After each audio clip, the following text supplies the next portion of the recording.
Bismillahirrahmanirrahim. Atas nama Hardila, kelas 6XI. Jadi di sini saya akan menjelaskan beberapa materi yang telah dijelaskan oleh Bapak Agus Salim. Langsung saja materi yang pertama yaitu terkait tentang sistem nilai tukar. Jadi untuk sistem nilai tukar ini adapun ketentuannya yaitu yang pertama ada country atau negara, yang kedua ada produk barang dan jasa, yang ketiga ada currency atau uang, dan yang keempat ada regulation atau aturan. Dan adapun jenis-jenis nilai tukar ini yaitu yang pertama ada sistem nilai tukar tetap, artinya negara yang menganut sistem nilai tukar tetap ini akan mempertahankan harga valuta asing yang konstan terhadap mata uang domestik. Dan yang kedua ada sistem nilai tukar mengembang, artinya di sini negara berdiri sendiri. Dan yang ketiga ada sistem nilai tukar mengembang terkendali, yang artinya bahwa ada negara lain yang mengintervensi. Dan yang keempat ada nilai tukar terikat, yang artinya bahwa negara ini terikat dengan negara lain. Kemudian materi selanjutnya yaitu integrasi ekonomi internasional. Nah, jadi ekonomi integrasi nasional ini mengacu pada suatu kebijakan komersial yang secara diskriminatif itu menurunkan atau menghapus hambatan perdagangan. Tapi ini hanya berlaku bagi sesama negara anggota yang membuat kesepakatan saja. Dan adapun jenis-jenis integrasi ekonomi internasional itu yang pertama ada peraturan perdagangan preferensial. Jadi artinya dapat menurunkan hambatan-hambatan yang akan terjadi pada perdagangan internasional, tapi hanya terjadi kepada negara sesama anggota. Yang kedua ada kawasan perdagangan bebas, yang artinya bahwa dapat menghilangkan dalam hal ini tidak ada biaya impor. Dan yang ketiga ada custom union atau persekutuan, artinya semua negara anggota integritas ekonomi dan bukan negara anggota ini mewajibkan untuk menghilangkan seluruh hambatan. Artinya jika sesama negara anggota menghilangkan semua hambatan perdagangan, sedangkan yang bukan negara anggota maka mengharuskan kebijakan ekonominya sama. Yang keempat ada common market atau pasaran bersama, artinya dibebaskan faktor-faktor produksi seperti tenaga kerja dan modal. Nah, artinya ini membebaskan dari hambatan. Yang kelima ada union atau union. Jadi artinya pada ekonomi union di sini yaitu menyeragamkan kebijakan fiskal dan moneter yang berlaku dalam suatu kawasan. Selanjutnya yaitu perbedaan trade creation dan trade diversion. Jadi yang pertama yaitu trade creation. Nah, jadi seperti telah dijelaskan oleh Bapak, yaitu bahwa ada 3 negara yaitu Indonesia, Singapura, dan Eropa. Jadi kita ambil produk komputer. Nah, kan harga di setiap negara itu berbeda-beda.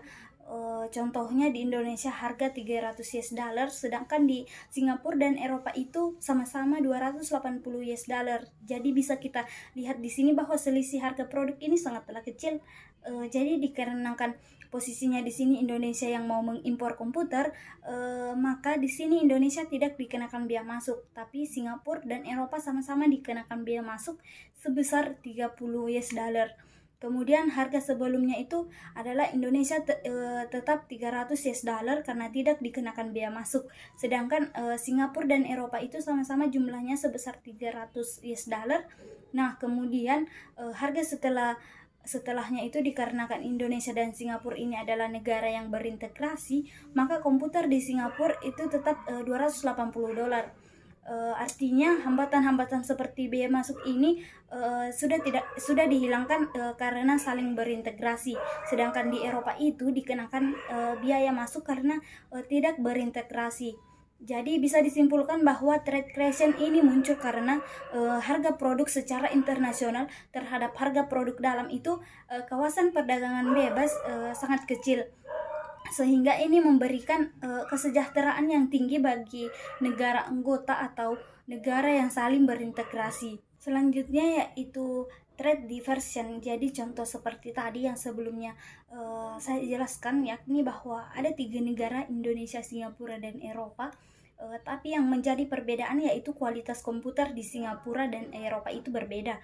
Kualitas di Eropa itu bisa saja lebih bagus daripada di Singapura, di mana negara tersebut sama-sama memproduksi suatu barang yang sama, dan adapun harga komputer di setiap negara itu harganya juga berbeda-beda. Contohnya di Indonesia harganya 300 US dollar, kemudian di Singapura itu 280 US dollar, sedangkan di Eropa harganya 280 US dollar. Nah, bisa kita lihat di sini bahwa selisih harga produk itu sangatlah besar. Selanjutnya persis di sini Indonesia lagi tetap sama, yaitu ingin mengimpor. Makanya Indonesia di sini tetap tidak dikenakan bea masuk seperti yang telah dijelaskan tadi. Kemudian Singapura dan Eropa itu tetap dikenakan bea masuk sebesar 30 US dollar. Maka harga sebelumnya itu Indonesia tetap 300 US dollar, sedangkan Singapura 310 US dollar. Mengapa 310? Karena 280 ditambah 30 adalah 310 US dollar. Begitupun dengan Eropa tadi. Nah, bisa kita lihat di sini bahwa karena Indonesia dan Singapura adalah negara yang saling berintegrasi, maka di sini Singapura tidak dikenakan bea masuk.